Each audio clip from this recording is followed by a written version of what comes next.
I like these Ticonderoga Laddie number 2 HB pencils. They're big and fat. They work really good for carpentry work because the lead is thick and strong. And that was perfect. Look at that. Well, it took 3 times, right? 3rd time's a charm, is that what they say? You probably can't see down in there, but what I'm gonna do is, now that I've got the hole depth established, I'm gonna take my tamper right here and I'm going to go down in there at the bottom and just compact that soil a little bit. You can see that one there I kind of already had done, so I'll go along and do each one of these and then we'll be ready to put the cookies in. It looks like I'll be able to lower the cookies down in there with a rope and then just pull the rope out and leave the cookie behind. So I've got my string here, and this is, remember, this is the outside edge of the post right here. The front part of the deck, the first deck board, is going to fit in this gap here all the way down to the other end. The face of the post will be in line, and then I'll have to put another string down there to establish the east-west end of the porch floor, and then that way I can know where to set the final corner post down here, north to south, to get it to line up this way and this way.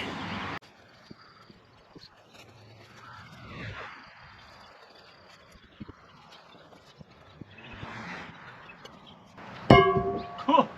There's that concrete. I don't need to use a cookie in the bottom of that one because I've got a built-in cookie that I wasn't able to remove.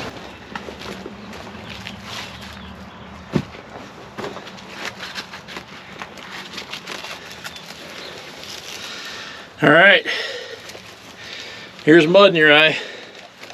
See if this is gonna work.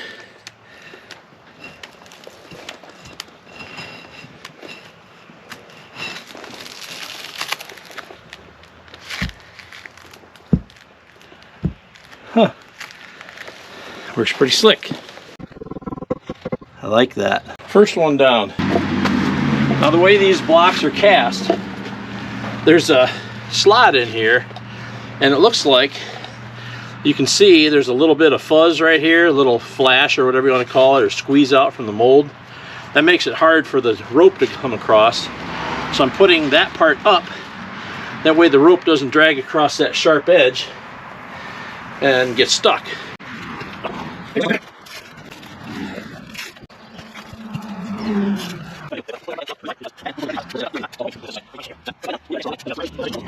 I'm going to put a little bit of dirt in here, and then I'm going to take this piece of dunnage here that I had laying around and start to tamp this down a little bit.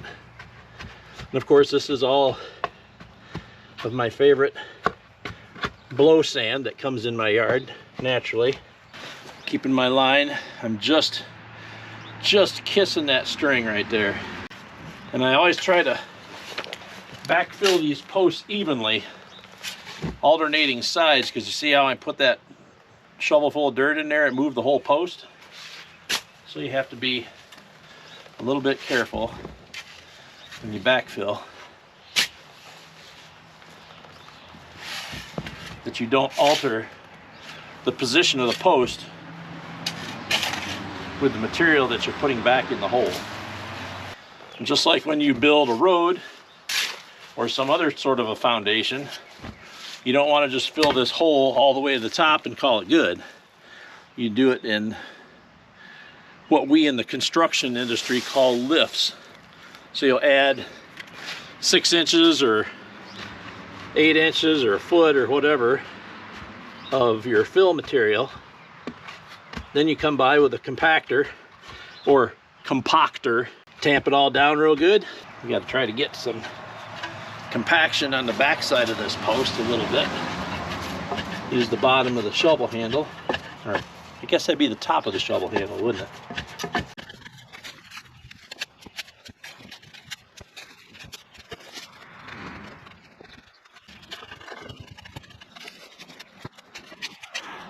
And you'll notice I'm not pouring concrete around these posts. I've seen, at least in this region where I live, anybody that ever concretes these things into the ground, they will rot off within a few years, because it's so wet and humid around here, and the rain and everything else, that concrete holds the moisture around the post, never drains away, and it just sits there and rots. The whole thing. Yeah, nice and sturdy. This is turning out really well. Nice when things go well.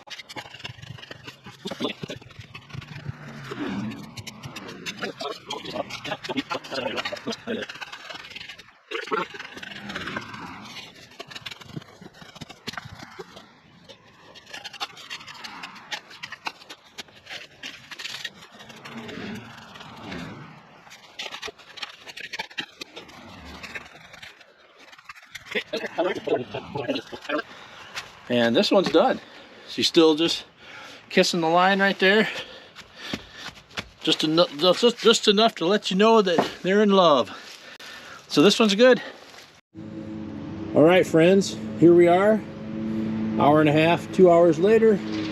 I've got all these posts set in place, and they're touching the string, just kissing it. I mean, you might be able to stick a dollar bill or possibly a business card in there, maybe, but we've got it right here all along this whole thing. These bad boys are in a perfectly, absolutely straight line, and you'll even see that I raked the underneath part of the porch soil here, so it looks very nice, very OCD. I know that I'll never see it once it gets put in there, and I'm going to stomp all over it when I put the floor joists in, but just bear with me, I had to do that so it looks nice. So there you go. Looks good. Come down here. We can shoot the camera right down there like that. Those bad boys are all in a row. I got her lined up north and south. Got her lined up with my screw and my string line on the batter board right here, all the way down to the other end. That's perfectly in line with the edge of the post. Each post is plumb, and all I have to do is go ahead and put the outside board on here all the way around, and then I can trim these off with the super Sawzall, not saw like they put on Craigslist. Sawzall, S-A-W-Z-A-L-L. Just for future reference, in case you want to sell one on Craigslist, you'll know how to spell it correctly. I'm going to use my rotary laser, and we're going to check the height of these blocks right here and make sure that they're all in a straight line and pretty close to the house. I checked the house off camera, and it's the ledger's a little wobbly, but it's within tolerance.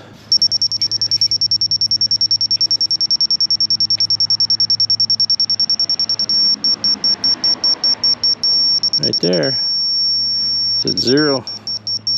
And this one here back at the house is a little bit high, but I bring it down just a smidge.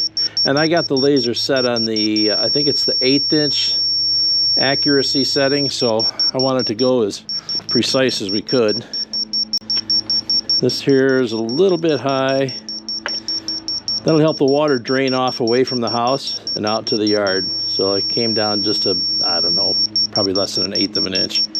But these boards were hard to get on the house to exactly perfect. There, that one's even closer, probably a 32nd of an inch. And then over here, that one right there, depending on how you angle the, there you go, right there on the money. Check her back over here by the door. This is a little bit low. I mean, we're talking, I'll bet a 1/16 of an inch, and it's right there. Over here at the corner of the house, I mean, I dropped it down probably 1/16 of an inch. I think for what we're doing here, I think this is going to be good. So, on to the next step. I'm going to transfer these marks around the posts so that I know where to put the boards, and then what I'll do is I'll put a block on here. I'll take this block. This is the mark right here where the top edge of the board has to be. So I'll take this block and put it up here, and then I'll raise the board up to meet the block on each post, and then clamp it, and then screw it into this right here, and then we should be all good. Remember, this is rough carpentry, so I can't get it within a few thousandths. I'm gonna have to be happy with 1/8 of an inch to 1/4 of an inch. I mean, wood's gonna move that much just due to seasonal changes and all that stuff. So I have to tone down the OCD a little bit, take it down a notch or two. That way I can get this job done and still be able to sleep at night.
I gotta go way down.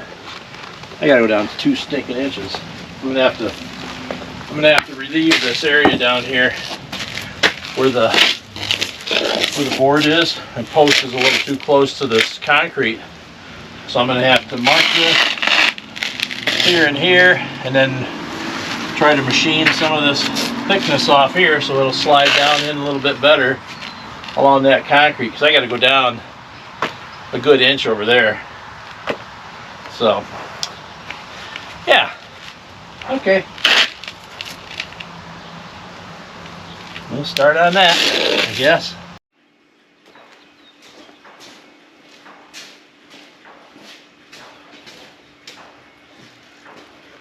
Well, I think I came up with a way to get this to fit down in between the end of my sidewalk and the post. I'm going to machine a 1/4 inch out of this all the way down from there to there with the router. I've got just a 2 flute carbide tip bit. This one actually is a broken one. The carbide is nicked, but I kept it for just such an occasion as this to use on rough stuff. I don't care if it gets nicked anymore. It's already trash, so what the heck, right? No sense putting another dime in the meter. So I'm going to go ahead, turn this on, go down there, and I'm going to machine this pocket out. I've set this gauge here so that the edge of the bit is right where it shouldn't be, right there. So let me start all over again. All right, plug your ears.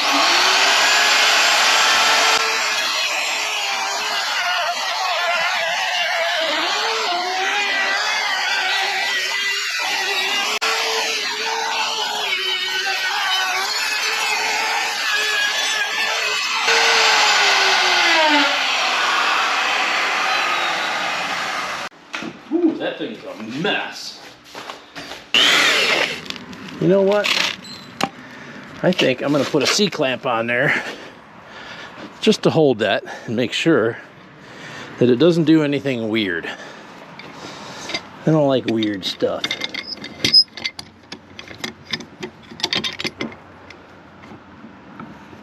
There.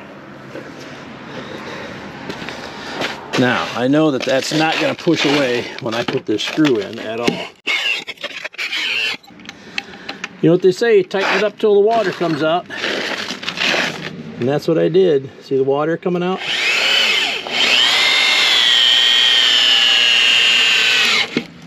And there it is.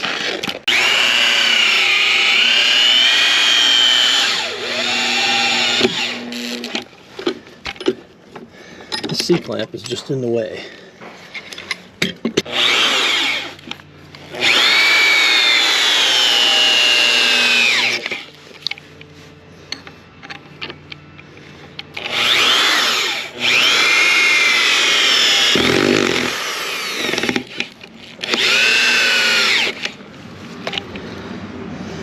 I hate it when that happens. It's very difficult to keep adequate pressure on that drill when driving these screws and you're, you know, sitting on the ground. So on this deck project, I'm going to do what they call a picture frame. I'm going to have a different color board that goes this way and then all the way down 30 feet to the other end of the porch. So what I have to do, because I'm putting that picture frame in, you have to fill in this area so that you can attach the picture frame board here and then over here. So you can't have a gap in there because the board will sag. It has to be supported all the way across. So what I'm going to do is I'm going to take a 2x6 that I have over there, and I'm going to simply cut a piece that goes from here to the post, and then I'm going to screw it on this line right here that I marked up just a minute ago for OCD purposes, because you want to make sure that it's equally spaced here and here. And then we're going to cut that, and then I'm going to take my floor joist and I'm just going to run it right up against there, I think, and that'll be my boxed in area for the end. It's going to put the floor joist a little bit off as far as 16 inches on center here, but it's really not going to matter because you've got that huge amount of support right here for the tail end of the other board, plus a floor joist here, and it's going to be just fine. And that's the way I built my porch on the back of the house too, so it doesn't really matter. But I like my Lufkin folding rule. Nobody uses these anymore, except us old people. But I really like it, and it's the absolute best thing to use for inside measurements. So the end of the tape here, or end of the ruler, is 61 inches. And then you got this sliding whoopie-doo thing that slides out like this, and it's graduated. So you simply take 61, you know you got 61 inches there, and then you'll add, whoops, you gotta hold that there. So 61 plus 1, so 62, 63, 64, 65, 65 and a half. So then I'm going to take my worksite notepad and write on there 65 and a half. Okay, well that was way harder than I expected. I think I cut this board 3 times, but at least it's not too short, right? So now I got it cut. I brought it in here, held it with a clamp on that end. Now I'm going to use the joist nails and attach the hanger here to the house.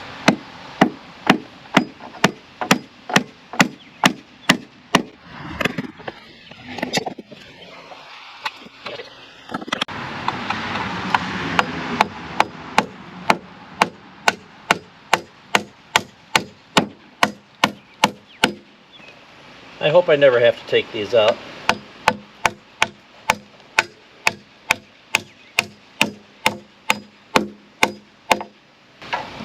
Those would be plenty long.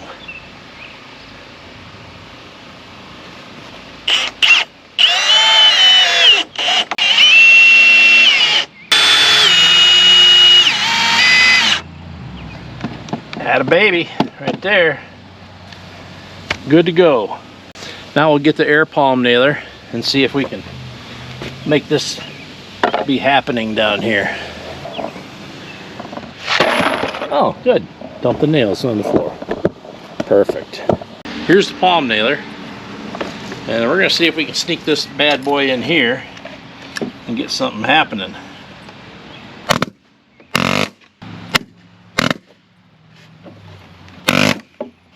And there you go. Slick as can be. I want to thank my good friend Floyd for letting me use that. I do appreciate it, Floyd. Thank you so much. I couldn't have done this project without you, and many others.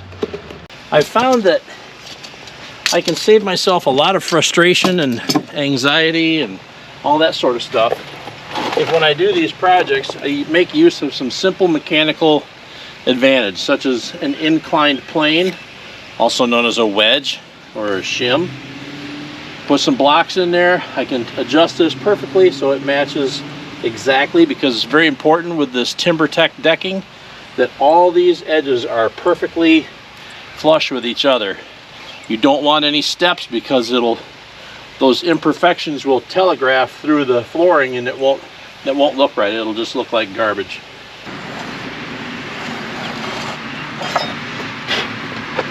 Put this rascal in there. Yeah, we may have to tunk it around a little bit. I'm going to use my Stanley tri-square. Actually, just go like that. Okay, tunk it right there.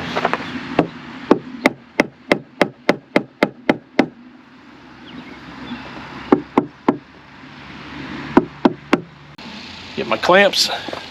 Put a couple clamps on there just to hold it in place. You can never have enough clamps. We'll say that. We can draw everything together nice and tight. That'll make a nice support for that picture frame edge, and then it'll also support the end of the infill material that's going to go right here. It's going to be very nice.